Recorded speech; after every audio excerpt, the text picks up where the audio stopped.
Today in Ancient DOS Games, we're taking a look at one of the more mysterious titles to come out in the 90s, Helios. Or more pertinently, we're looking at both the original shareware release and the quote-unquote sequel, which you'd pay money to get.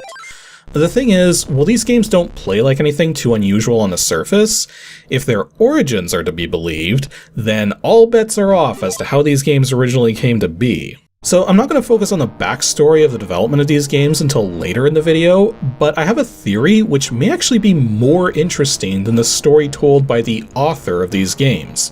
But first, we're going to go over the games themselves and the gameplay on offer, which overall is okay. It's pretty basic when it comes down to it, with some extra quirks thrown in which you kind of have to get used to, and the difficulty's all over the map, ranging from super easy to borderline impossible, seemingly at random sometimes. Though I have noted that even when a level seems extraordinarily unforgiving, there's usually some kind of trick that can help you see it through.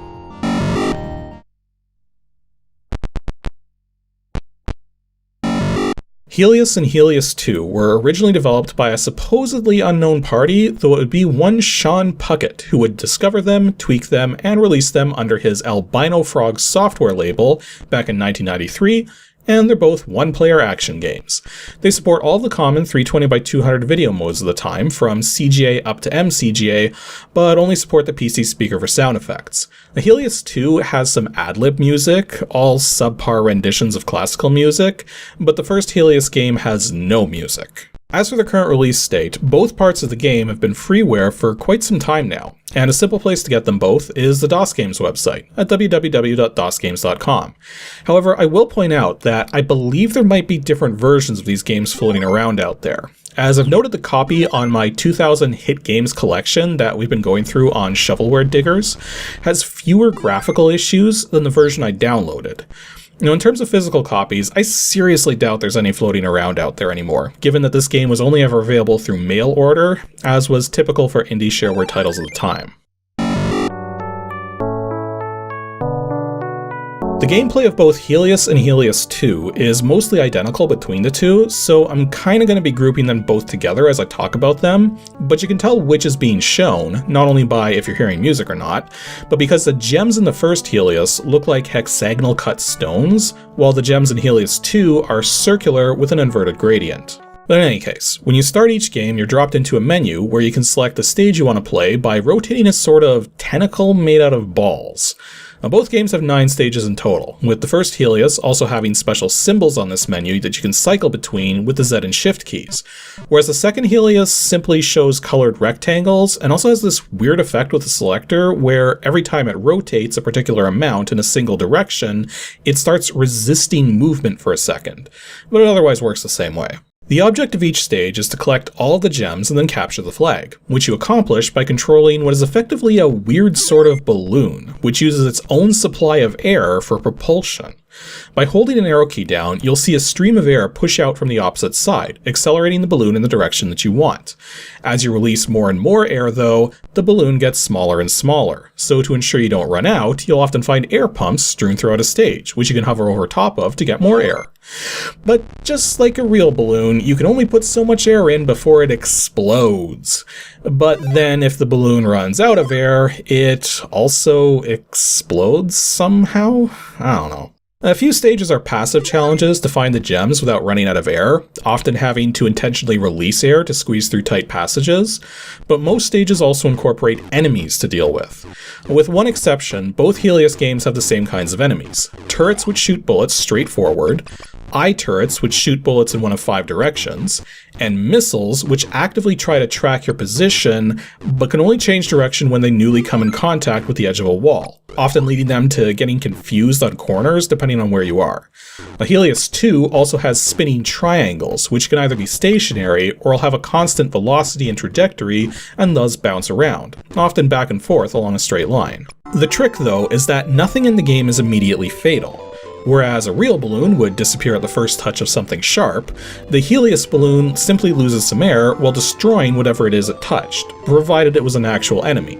There's also hazards you'll face which have different rules about how they affect the balloon.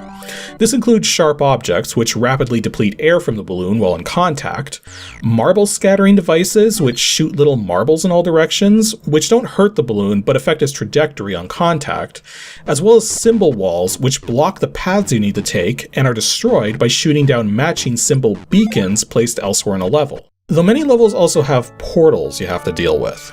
And when you touch a portal, you're immediately teleported to another portal, and then a few seconds need to pass before you can use any of the portals again.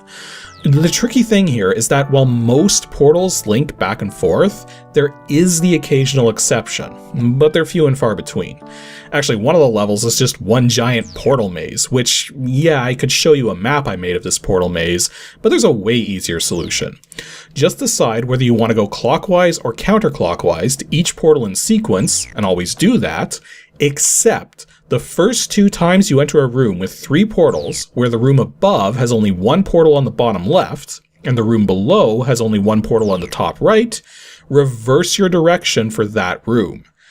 Or if you'd rather follow a map, then whatever, here you go. Pause, screenshot, save to disk, thank me later. But yeah, there's actually a bit more to it than all of that. For starters, you may have noticed the gems come in 4 different colors: blue, green, red, and yellow.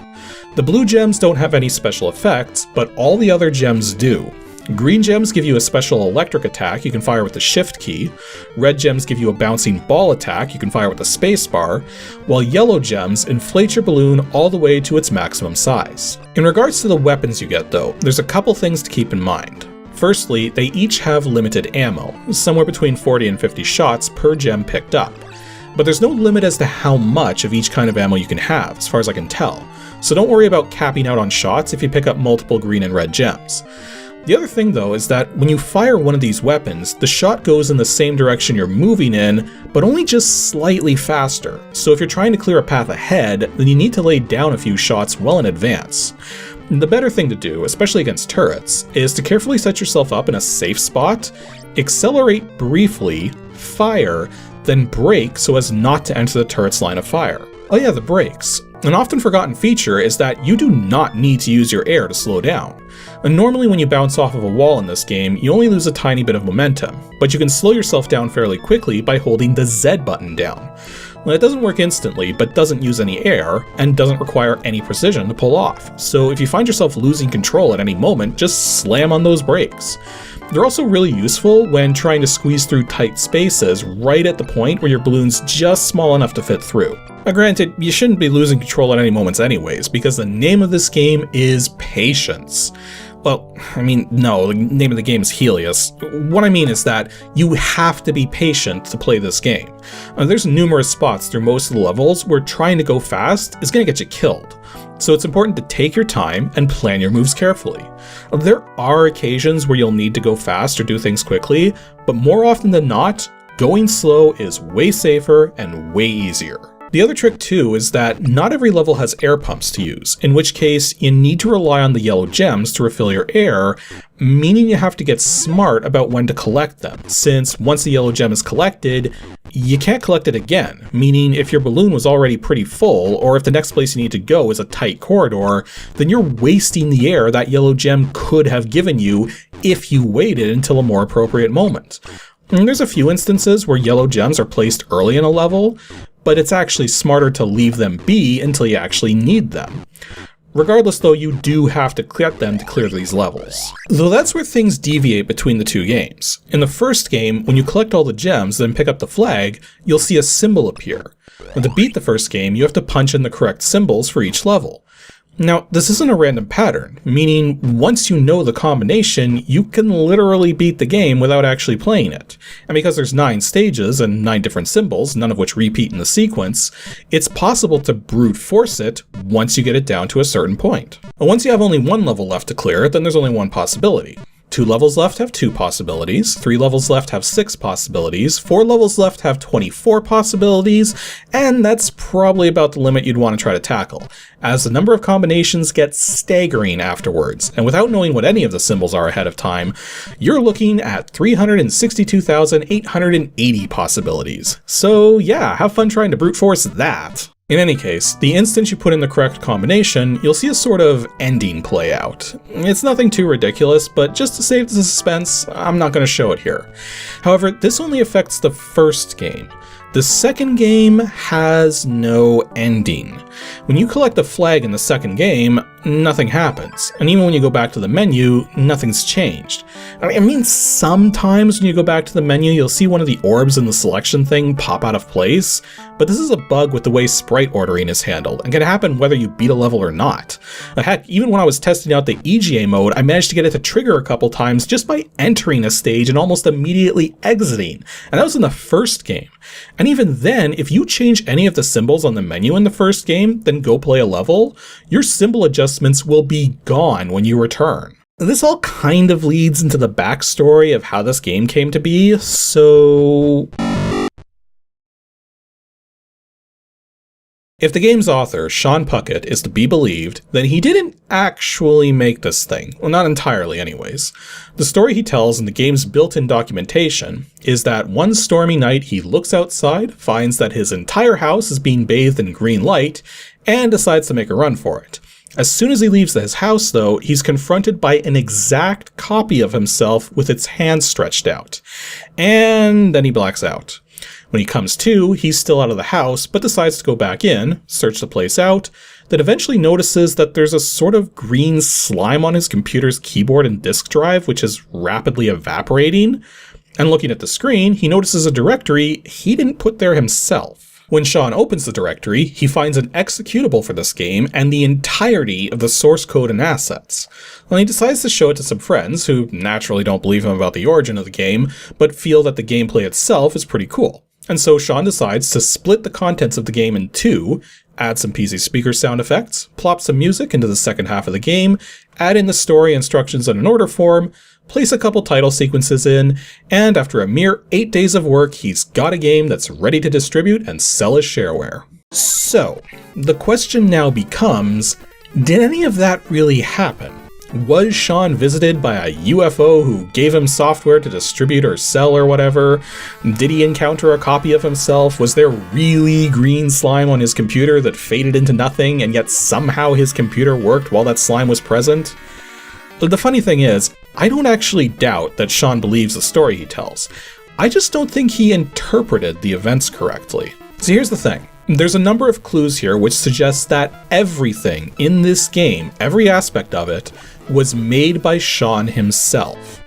And this was not the first game he released as an indie developer, as he'd already worked on a small number of titles for other companies, as well as releasing 2 games prior on his own accord.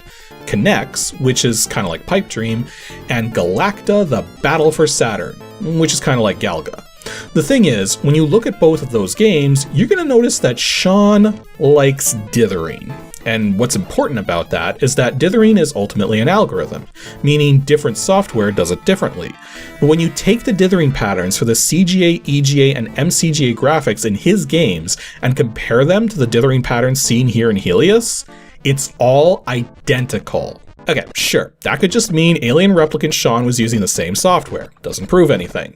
But then another thing you'll notice, if you take an active screenshot of the game with DOSBox, which in turn makes a copy of the palette being used, is that the palette used in Helios is the exact same at all points in time. Both the gameplay and the title screen that Sean added himself, and has intentionally been done as a 676 RGB spread, meaning 6 shades of red, 7 shades of green, and 6 shades of blue stored in every combination possible within the 256 entries allotted, which is the most optimal 256 color palette you can have when using dithering. Okay, again, doesn't mean Alien Sean didn't simply mimic real Sean's palette and design choices, but it's still highly coincidental. But I think the really telling thing is that all of the map tiles are 8x8 pixels, and all elements in the game are designed with an unaltered aspect ratio. However, the balloon itself has been adjusted so that it appears perfectly circular at a 4:3 aspect ratio, despite the game running in 320x200 resolution. At its largest size, the balloon is 27 pixels wide and 23 pixels tall, which looks weird and squished with a 1-to-1 pixel aspect, but when appropriately stretched, looks circular despite everything else in the game not conforming to this. This is also why the balloon has different size requirements to fit within horizontal and vertical paths, as the collision detection is fairly accurate and somewhat forgiving. But because the balloon has fewer pixels vertically than horizontally, it fits through horizontal passages more easily than vertical passages. This all smacks of intentional human design. But again, I don't doubt that Sean believes his story. So is there a truth that allows his story to be accurate while still making Sean the person responsible for this entire game?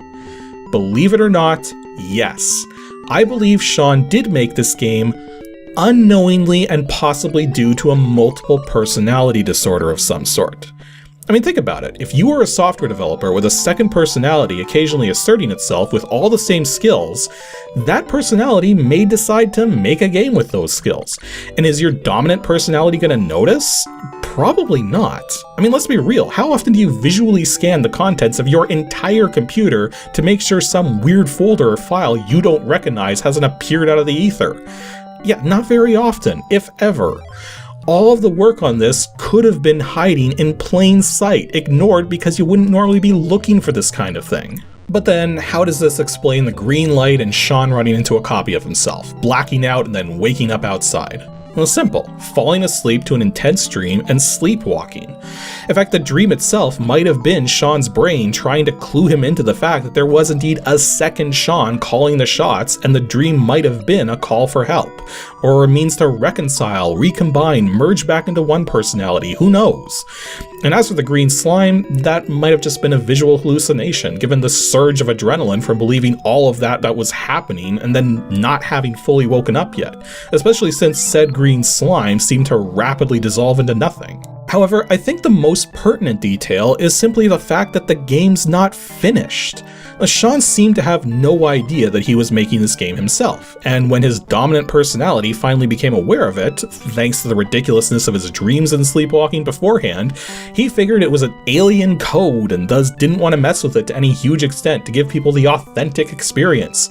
But this really does feel like an incomplete project, given that the second game has no ending, doesn't track clearing any of the levels in any method, and looks as though it would have had some sort of puzzle to its menu screen which was never put in there. Again, this is all speculation on my part. Even nowadays, if you look up old snippets of Sean's website, he himself admitted that the story about this game's origins was quote-unquote silly. So even he's not 100% certain about what happened, or if he is, he's willing to see that it's too ludicrous to take at face value. But oftentimes the truth can be a lot more interesting than initial impressions, and I think what I've deduced here may have been what happened, as opposed to actual aliens. Ultimately, we'll never know for certain, other than the fact that this game clearly exists. Overall, Helios is basic and fun, and I kinda wish there was more of it, with a more balanced difficulty curve. Even if this didn't come from extraterrestrials, it certainly has an otherworldly feel to it, while still being grounded in our own reality with familiar concepts. Sean, if you ever happen to watch this video, consider making a brand new Helios game. Take the original concept, clearing levels in a set to get clues to solve a puzzle to move on to more level sets, and just freaking run with it. You've obviously got the capacity to do it, and regardless of any level of truth in the story you wove, it's clear to me that this original Helios game was never meant to be released in the state it was in when you became aware of it. This game was the beginning, and there's clearly more that could be done to expand upon it. Pun notwithstanding. In terms of setting the game up in DOSBox, I found that a fixed cycles count works better than the auto or max settings in terms of keeping the gameplay stable. Any setting above 10,000 should work fine, so I say just set it to 20,000 and you should be good. The game technically has joystick support, but given how many very quick taps you need to make to get your acceleration just right, the keyboard controls are way better to work with. I should also note that, at least with the copies I downloaded, the Tandy graphics are only half working, as many of the sprites are broken, rendering their masks properly, but not the actual sprites which go inside of those masks. Not really sure what's up with that, and I'm not sure if it's emulation related or not. I also want to quickly note that if you play the CGA, Tandy, or EGA modes, you'll notice the balloon doesn't seem to move as smoothly. And this is because in those modes, the dithering pattern actively affects the steps in sprite positions. In the CGA mode, this means there's only 100 vertical steps instead of 200, and in the Tandy and EGA modes, there's only 160 horizontal steps instead of 320. It's kind of weird like that, but it otherwise plays the same. Anywho, that's all for today's episode of Ancient DOS Games. Next up will be an ADG Pro video 2 weeks from now on Saturday, May 21st, where we're going to be taking a look at an action game which is tracking some really big numbers under the hood, to see what all of those numbers actually have to be in order to make proper use of the abilities the game gives you. So, if you're curious about deep diving those kinds of details in games, then be sure to stay tuned to see what kind of action game even tracks those kinds of numbers.